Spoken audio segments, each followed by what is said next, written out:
నువ్వు పుట్టిన ఊళ్ళో నువ్వు వైద్యం చేయడానికి సిద్ధంగా లేవు, నీకు డబ్బులు కావాలి, నీ పెళ్ళానికి అంతకంటే డబ్బులు రెట్టింపు డబ్బులు కావాలి. మీరిద్దరూ హైదరాబాదులో మకాం పెడతారు వైద్యం చేయడం కోసం. ఎందుకు మహాసభలో ఎందుకు నేర్చుకోవడం మనం ఎక్కడ?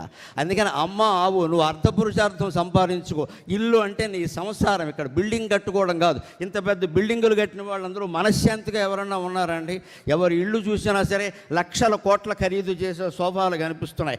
ఐరావతం అంత సోఫా ఉంటుంది, పక్కన ఓ చింతామణి పీఠం ఉంటుంది, ఇంకేదో కామధేనువు పక్కన ఉంటుంది. భార్యాభర్త కలిసి కూర్చోవడం నేను ఏ ఇంట్లోనూ చూడలా. వారెక్కరో మొగుడు మొగల్తూరులో ఉన్నాడు, ఆలే ఆత్మకూరులో ఉంది. తెలుగులో సామెత అంటారు అది.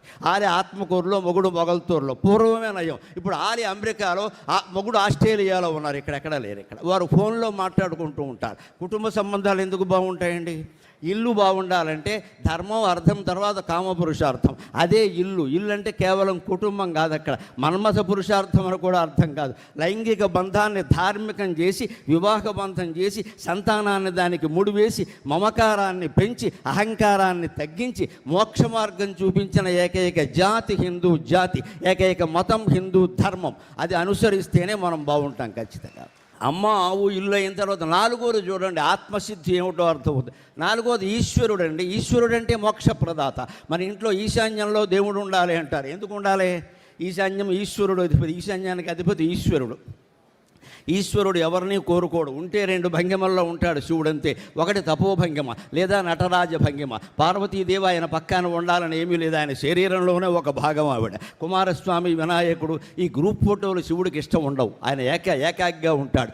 ఈశ్వరత్వం, ఈశాన్యం, మోక్షం పొందాలి అంటే నువ్వు ఒక్కడవే ఉండాలి. అందుకే మనకు వాస్తుశాస్త్రంలో ఈశాన్యంలో బరువులు పెట్టద్దంటారు. అక్కడ బీరువా పెడితే కొంపలు అంటుకుంటాయని కాదు. అక్కడ ఏ వస్తువు పెట్టినా దాన్ని తీయడానికో కదపడానికో ఎవడో వస్తాడు. అక్కడ కూర్చున్నవాడు జపం చెడిపోతుంది. అందుకని మన పవిత్ర శాస్త్రాలన్నీ అంతర్గతమైనటువంటి తత్వాన్ని దృష్టిలో పెట్టుకుని వెలువడ్డాయి. అందుకని నాలుగో పురుషార్థం ఈశ్వరుడు. దాన్నే ఈకారంగా చెప్పారు.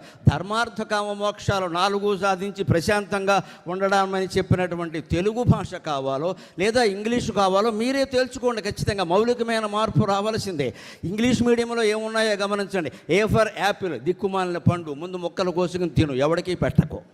రెండోది బీ ఫర్ బ్యాట్, అంటే నువ్వు బ్యాట్ పట్టుకుని వెళ్ళిపోండి. ఇక సచిన్ టెండూల్కర్ ముఖ్యం, సరస్వతీదేవి అక్కర్లేదు. అక్కడ నువ్వు క్రికెట్లో గొప్పవాడివి కావాలి, కోట్లు సంపాదించాలి. నీకు ఎవరైనా బహుమతిగా కార్లు ఇస్తే భారత ప్రభుత్వానికి వారికి పన్నులు కూడా కట్టద్దు. ఇంకా దరిద్రంగా అడుక్కు తింటాం, మాకు పన్నులు మినహాయించాలని. కోట్లు ఉన్నవాడు పన్ను ఎగ్గొడుతున్నాడు అంటే ఏ రకమైన దేశభక్తి అంటే అది అర్థం లేకుండా.